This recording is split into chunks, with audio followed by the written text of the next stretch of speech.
গীতায় লেখা আছে, 1. যখন তুমি কষ্ট আর কটু কথা দুটোই সহ্য করতে শুরু করবে, তখন বুঝবে তুমি বাঁচতে শুরু করেছ। 2. যদি ভগবান আপনাকে অনেক বেশি অপেক্ষা করাচ্ছেন, তাহলে প্রস্তুত থাকুন। তিনি আপনাকে যা চেয়েছেন তার চেয়ে অনেক বেশি দিতে চলেছেন। 3.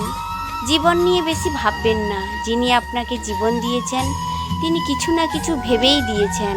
4. শ্রীকৃষ্ণ বলেন, কাউকে দুঃখ দিয়ে আমার কাছে সুখ কামনা করো না। আর কাউকে যদি ক্ষণিকের জন্য সুখ দাও, তবে তোমার দুঃখ নিয়ে চিন্তা করো না। 5. মৃত ব্যক্তিকে কান দেওয়াকে মানুষ যেমন পুণ্য বলে মনে করে, তেমনি জীবিত মানুষের পাশে থাকাকে পুণ্য বলে ভাবতে শুরু করলে জীবন সহজ হয়ে যাবে। রাধে রাধে।